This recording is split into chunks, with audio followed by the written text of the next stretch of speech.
Hello and welcome back to the Sundry Loops channel. When you think about them, you are likely to conjure up images of the characteristics of intellectually powerful people. Where do you find yourself mentally right now? Are you always dressed in that manner? These are the features that are sought after, and it is not uncommon to find them. It's not quite as easy as that, is it? In addition to this, there is a lot going on behind the scenes. To have a proper understanding of the idea of mental toughness, it would be helpful to have an understanding of what it is not. If you wish to have control over your mental capabilities, you should avoid doing these 8 actions. To begin, they do not have a numbing effect on their emotions. According to psychotherapist and author Leon Seltzer, he says that the decision to stuff one's feelings and keep them bottled up comes from a place of fear. It's possible that we're anxious about how other people will evaluate us, make fun of us, or reject us. Nevertheless, you choose to conceal your emotions. Unresolved feelings may arise, having an effect that will persist throughout time.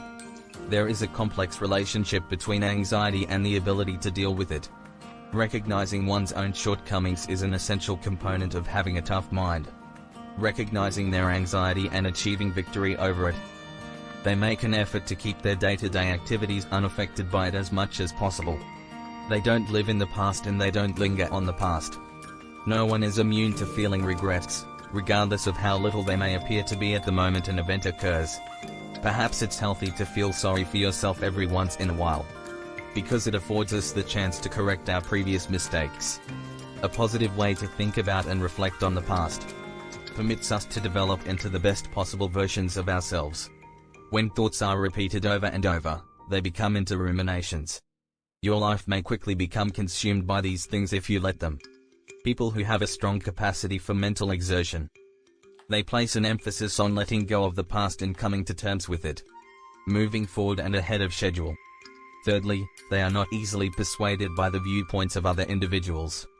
Forming one's judgments and choices on the basis of the perspectives of other individuals is an indicator of a deficient sense of identity.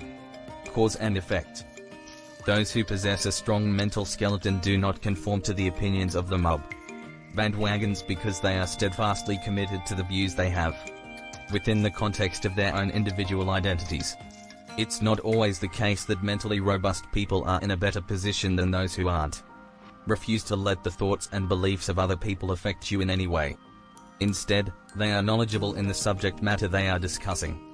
That you should not let the viewpoints of your classmates affect your decision-making, or a certain worldview. As a result, things will go more smoothly for them, bound to a circumstance with which they have only a limited amount of experience. They make an effort to understand perspectives that differ from their own. They should fight the temptation to claim them as their own and accept them as outsiders. The fourth justification is that they do not let anybody join in the activity. They push themselves further than they should. The setting of firm boundaries is essential to maintaining sound mental health. Command over one's own self-imposed constraints and boundaries is intimately connected to a person's sense of self-worth. People that have a lot of mental capacity tend to be extremely vigilant. The awareness of their own limitations, whether those limitations be professional or personal, regardless of whether it concerns your personal life or your work career. Restrictions are established, and those limits are enforced. Helps to maintain your mental health while also keeping others informed of the thing that you are trying to find. The fifth problem is that they do not adhere to their own point of view. Individuals have a robust mental capacity, despite the fact that have a strong feeling of their own identity. They have not closed themselves out to other points of view. However, when it comes to their views and convictions, they frequently give them second thought. The fact that this re-evaluation is carried out on an internal basis constitutes a key differentiation in the process. In addition to having new ideas and points of view, instead of being influenced by their contemporaries, in a manner comparable to how individuals think and see the world, instead of blindly following the rest of the crowd, people who have good mental faculties are open to receiving new information, with the firm belief that they are the driving force behind all forward movement. Sixth, they do not point the finger of blame at other people.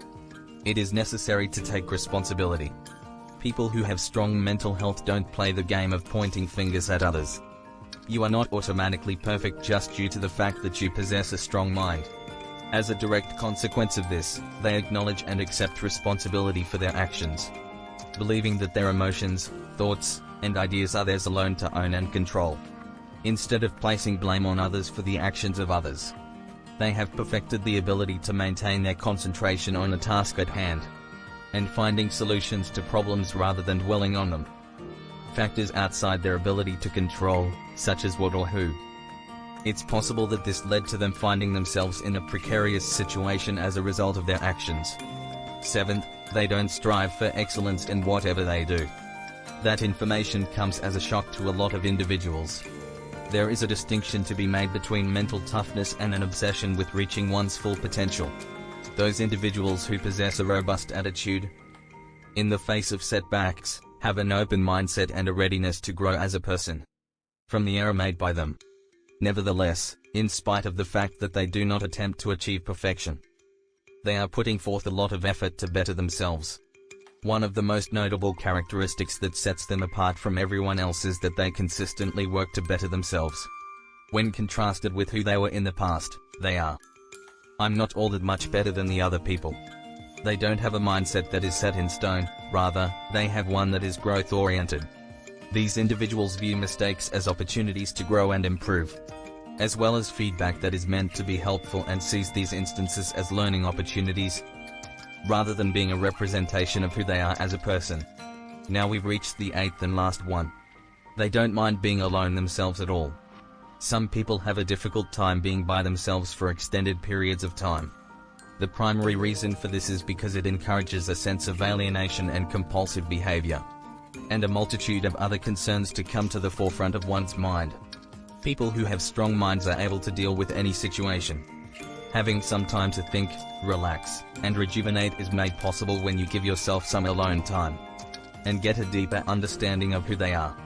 This is not the same as introversion in any way. A fondness for something does not necessarily go hand in hand with mental toughness, or a length of time spent by oneself. In point of fact, it's something that gives them a sense of peace and security. The first and foremost thing that must be recalled is this: that having a robust mental capacity is a valuable skill. Everyone is welcome to participate in it. It is essential to emphasize that the events depicted in the film actually occurred, something you should try to do in order to make your mind stronger, in a manner analogous to how engaging in physical activity improves your physical stamina and strength. Is there anything you can do to assist yourself, and if so, what is it? Why would you want to put yourself through that? How have you already acquired mental toughness, and what are some of the ways that you have done so? Share your thoughts with us in the comments section below.